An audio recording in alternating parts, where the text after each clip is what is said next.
శుక్లాంబరధరం విష్ణుం శశివర్ణం చతుర్భుజం ప్రసన్నవదనం ధ్యాయేత్ సర్వవిఘ్నోపశాంతయే అగజాన పద్మార్కం గజాన మహార్నిశం అనేకదంతం భక్తానాం ఏకదంతముపాస్మహే.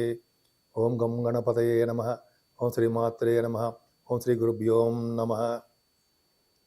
మా ఆది ఆస్థాలను చూస్తున్నటువంటి మీ అందరికీ, అలాగే దేశాల్లో విదేశాల్లో కూడా నివసిస్తూ నన్ను ఎంతగానో ప్రోత్సహిస్తూ నా వీడియోలు చూస్తూ నాకు ఫోన్లు చేస్తున్నటువంటి మీ అందరికీ కూడా పేరు పేరున అందరికీ నా హృదయపూర్వక నమస్కారాలు. ఇప్పుడు మనం జనవరి 1 తారీఖు నుంచి 31 తారీఖు జనవరి వరకు కూడా చెప్పుకుందామండి.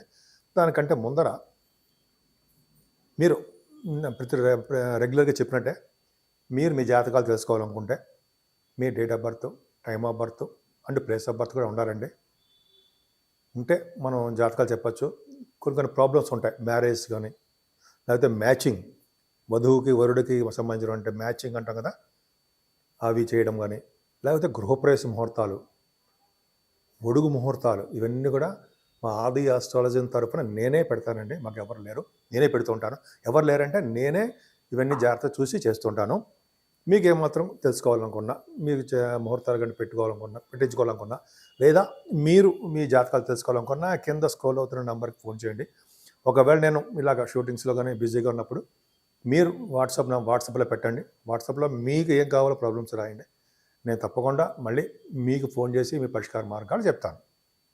ముఖ్యంగానండి, ఈ సంవత్సరం 2025 జనవరి నుంచి 2025 డిసెంబర్ వరకు కూడా, అంటే ఈ సంవత్సరం మొత్తం కూడా ముందర ముఖ్యంగా మనం జనవరి తెలుసుకుంటున్నాం కాబట్టి మీ అందరికీ కూడా జనవరి ఈ కొత్త సంవత్సరం మీ అందరికీ, అంటే మీరు చూస్తున్న వాళ్ళందరికీ, 12 రాసుల వాళ్ళకి, అలాగే మీరందరికీ పేరున ప్రతి వాళ్ళకి కూడా ఈ సంవత్సరం మొత్తం కూడా చాలా బాగుండాలని, ఆనందంగా, తృప్తిగా, ఐశ్వర్యప్రదంగా మీరు కోరుకున్న కోరికలు నెరవేరాలని, అంటే ఉద్యోగంలో కానీ, వివాహం కానీ, పుత్ర సంతానం కానీ, సంతాన యోగం ఉంటుందా, పుత్ర సంతానం అంటే సంతాన యోగం, ఇలాగా మీకు అన్నీ కూడా కోరిన కోరికలు, మంచి కోరికలు నెరవేరాలని, అలాగే ఈ సంవత్సరం మొత్తం కూడా ఆనందంగా పిల్లా పాపలతోటి, మీ కుటుంబ సభ్యులతోటి ఎప్పుడు కూడా అలా నవ్వుతూ ఉంటారని కూడా ఈ సంవత్సరం మొత్తం కూడా మీకు కలిసి రావాలని నేను మనస్ఫూర్తిగా కోరుకుంటున్నాను.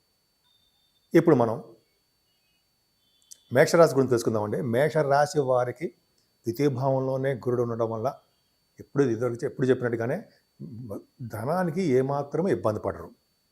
అంటే మీకు రావాల్సిన బాకీలు కానీ, మీరు ఎవరికైనా అప్పిస్తే ఆ డబ్బులు కానీ అవన్నీ సకాలంలో మీ చేతికి అందుతాయండి. అంతేకాకుండా మీరు కష్టపడి సంపాదించిన డబ్బు కూడా నిల్వ చేసి, అంటే కష్టపడి సంపాదించిన డబ్బు, నిల్వ చేసిన డబ్బు, అంటే జనరల్గా అంటే ఇన్వెస్ట్మెంట్ చేస్తుంటాం కదా, అవన్నీ కూడా మీకు వృద్ధి అవుతూ ఉంటాయి. ముఖ్యంగా మీ కుటుంబ సభ్యులకి చాలా బాగుంటుందంటే, మీ కుటుంబంలో మీకు పేరు ప్రఖ్యాతులు రావడము, ఆనందంగా ఉండడము, మీ బంధువులు అంటే మీకు ఇష్టం ఉండడము, మీ బంధువులు మీ ఇంటికి రావాలని అనుకోవడం ఇవన్నీ జరుగుతుంటాయి. ముఖ్యంగా మీరు ఎక్కడికి వెళ్ళినా కూడా అన్నం, ఫుడ్, అంటే అన్నం అని కాదండి, మీ ఎక్కడికి వెళ్ళినా కూడా ఫుడ్, కడుపు నిండడానికి అన్నం దొరుకుతుంది. మీరు ఏమాత్రం ఇబ్బంది పడాల్సిన అవసరం లేదు. ఫైనాన్షియల్గా బాగుంటుంది. అంతే కదండి, 4th భావాన్ని మీరు ఆస్యాధిపతి 4th భావంలో రిట్రగ్రేషన్లో బలంగా ఉన్నాడు. నీచ స్థితిలో లేడు, బలంగా రిట్రగ్రేషన్లో బలమైనగా ఉన్నాడు. అంటే 4th భావంలో కుజుడు ఉంటే జనరల్గా అంత మంచిది కాదు. కానీ మీ లగ్నాధిపతి, మీ రాశ్యాధిపతిగా మీకు 4th భావంలో ఉండడం వల్ల చదువు విషయంలో ఏమాత్రం ఇబ్బంది పడండి. అంతేకాకుండా వాహన యోగము ఉండడానికి అవకాశాలు ఉన్నాయి. గృహయోగం కొనుక్కుంటారు. ముఖ్యంగా భూములు కొనుక్కోవడానికి అవకాశాలు ఎక్కువ ఉన్నాయి. ఈ రైతులకు కూడా అండి, పంటలో నష్టం రాకుండా కూడా వాళ్ళకి అవకాశాలు చాలా చాలా బాగుంటాయి. ఏదైనా స్పెక్యులేషన్ చేసే వాళ్ళకి, అంటే స్టాక్ మార్కెట్లో ఉన్న వాళ్ళకి లాసులు రావడానికి జనవరి నెలలో మాత్రం అవకాశాలు ఉన్నాయండి. ఎందుకంటే శని దృష్టి ఉండడం వలన, కేతు ప్రభావం వల్ల మేనమామలకి చాలా బాగుంటుందండి. ముఖ్యంగా కాంపిటీషన్ ఎగ్జామ్స్, మీరు కాంపిటీషన్ ఎగ్జామ్స్లో బాగా రాస్తుంటారు, జనరల్గా ఇంటర్వ్యూస్ కూడా వెళ్తుంటారు. మీకు ఏమాత్రం ఇబ్బంది పడకుండా మీకు ఆ ఇంటర్వ్యూస్లోనూ సెలెక్ట్ అయ్యేట్టుగా అవకాశాలు మీ జాతకాల ప్రకారం ఉన్నాయి. కేతు ఇస్తాడు. కేతు 6వ భావంలో ఉండడం వల్ల భూయోగము, గృహయోగము ఇవన్నీ అంటాం కదా, అవన్నీ ఇవ్వడంతో పాటు మీరు ఏ ఎగ్జామ్స్ రాసినా ఆ ఎగ్జామ్స్లో సక్సెస్ అవుతుంటారు. అంతేకాకుండా మీ మేనమామలకి ఈ సంవత్సరం మొత్తం కూడా చాలా అనుగుణంగా, అంటే అనువైన కాలం అని చెప్పచ్చడానికి అద్భుతంగా ఉంటుంది. శత్రుభయం లేకుండా, రుణభయం లేకుండా, ఆరోగ్యంగా, ఆనందంగా ఈ జనవరి 2025 నుంచి మీకు స్టార్ట్ అవబోతుంది. అంతేకాదండి, అష్టమ స్థానంలో బుధుడు ఉన్నాడు. అష్టమ స్థానంలో బుధుడికి గురుదృష్టి ఉంది. మీకు బుధుడు మంచివాడు కాదు కదా, నిజంగా మంచివాడు కాదు. అంటే 3వ ఇంటి వాడు 6వ ఇంటి వాడుగా 8వ ఇంట్లో ఉండడం మంచిదేగా, మంచిదే. గురుదృష్టి కూడా ఉందంటే విదేశాల నుంచి ధనయోగం మీకు ఉంటుంది. గవర్నమెంట్స్ ద్వారా సంపాదించే ధనము అంటే మీరు గవర్నమెంట్ ఉద్యోగాలు చేస్తూ ఉండొచ్చు. గవర్నమెంట్ ద్వారా అంటే ప్రభుత్వం ద్వారా మీరు సన్మానాలు జరగబోతున్నాయి.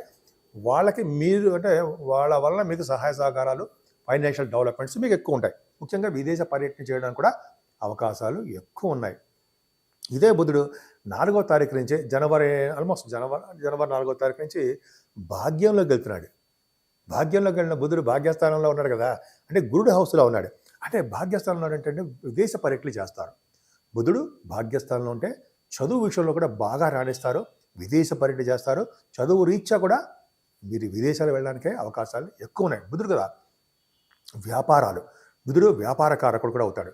వ్యాపారాల్లో బాగా లాభాలు రావడానికి, మీ వ్యాపారం వృద్ధి అవడానికి బాగా అవకాశాలు ఉన్నాయి. ముఖ్యంగా బట్టల వ్యాపారము, ఫుడ్ వ్యాపారము అంటాం కదా, స్టేషనరీ, ఇవన్నీ బిజినెస్లు కూడా మీకు బాగా రాణించడానికి అవకాశాలు ఉన్నాయి. సరే, రవి బుధులు కూడా ఉన్నారండి మీకు. రవి 14వ తారీఖుని జనవరి నుంచి వస్తున్నాడు, 24వ తారీఖున బుధుడు కూడా వస్తున్నాడు. సో ఈ బుధుడు రవి బుధులు దశమంలో ఉండి గురుదృష్టి కూడా ఉందంటే చాలా అద్భుతమైన యోగం అండి. అంటే ఏంటంటే గురువుడు ఉండడం వల్ల ఫైనాన్స్ అండ్ అకౌంట్స్ అంటాం కదా, వాళ్ళకి చాలా బాగుంటుందండి. అంటే చార్ట్ అకౌంటెన్సీ, కాస్ట్ అకౌంటెన్సీ అంటాం కదా, వాళ్ళకి దశమస్థానం బ్రహ్మాండంగా ఉంటుంది. రవి బుధులకి అలాగే రవి బుధుల కాంబినేషన్ గురుదృష్టి కూడా ఉందంటే సైంటిస్టులు బాగుండము, అలాగే ఎస్ట్రాలజర్స్ వాళ్ళకి మంచి అవకాశాలు ఉండడము, వాళ్ళు బాగా డెవలప్ అవడము, ముఖ్యంగా ఫైనాన్స్ బాగా డెవలప్ అవుతారండి. ముఖ్యంగా చెప్పాలంటే మీకు ఫైనాన్స్ రంగం అంటే బ్యాంకింగ్ రంగం ఉంటుంది, ఆ బ్యాంకింగ్ రంగంలో కానీ, లేదా కొంతమంది ఎడ్యుకేషన్ సంస్థలు అంటారు, ఆ ఎడ్యుకేషన్ సంస్థల్లో కానీ ఇలాగా మీరు డెవలప్ అవడానికే ఎక్కువ అవకాశాలు ఉన్నాయి. ఈ రవి బుధులు దశమ స్థానంలో ఉండడం వల్ల గవర్నమెంట్ ప్రొఫెషన్లో ఉండడానికి అవకాశాలు ఉన్నాయండి మీకు.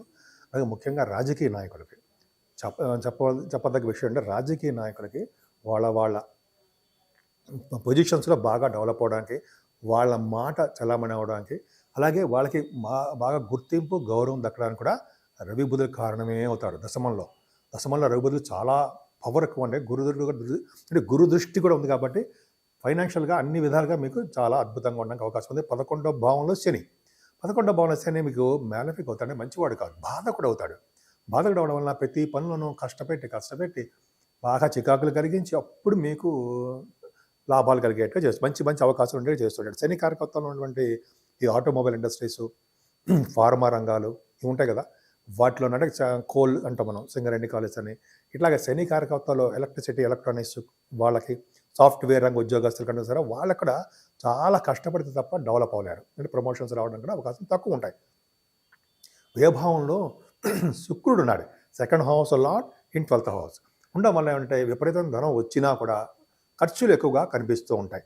మీకు శుక్రుడితో కలిసిన రాహు ఉన్నాడండి అక్కడ. శుక్రుడితో కలిసిన రాహు ఔదార్యం ఎక్కువగా ఉంటుంది, ఎక్కువగా బంధుప్రీతి ఎక్కువగా ఉంటుంది. శుక్ర రాహులు కలిసి ఉన్నారంటే మీకు కమ్యూనికేషన్ స్కిల్స్ని బాగా డెవలప్ చేసుకుంటారు. వార్తా సంస్థలో వార్తా సేకరణ అంటాం సరే, అది బాగా ఉండడానికి అవకాశం ఉంది. శుక్ర రాహుల్ కాంబినేషనే బాగా ఎక్స్పెన్సివ్గా ఉంటుంది. అంతేకాకుండా మీ బ్రదర్స్ వలన అంటే మీ తోబుట్టువుల వలన సహాయ సహకారాలు మీకు ఉండడము, మీ వలన ఆ సహాయ సహకారాలు మీ తోబుట్టువులు ఉండడానికే అవకాశం ఉంది. ఏదైనా శుక్రుడు మీకు మంచివాడు కాకపోయినా 2nd హౌస్ లార్డ్ అవడం వల్ల ఖర్చులు అధికంగా ఉండడము, దూర ప్రాంత ప్రయాణాలు చేయడము, ఫారిన్ కంట్రీస్ వెళ్ళడానికి కూడా శుక్రుడే 12th భావంలో కారకుడు అవుతాడు.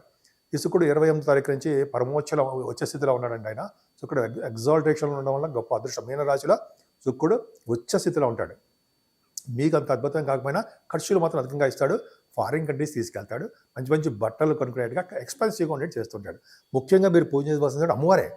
అమ్మవారిని ఎంత పూజిస్తే, అమ్మవారు అంటే కనకదుర్గ అమ్మవారు అవ్వచ్చు, లలిత సహస్రనామ చదువుకోవచ్చు, లలిత అమ్మవారు అవ్వచ్చు, పార్వతీదేవి అమ్మవారు అవ్వచ్చు, ఎవరైనా సరే అమ్మవారిని పూజించడం వల్ల అనేక శుభ ఫలితాలు వాటి అందరవే మీకు చేకూరుతాయి.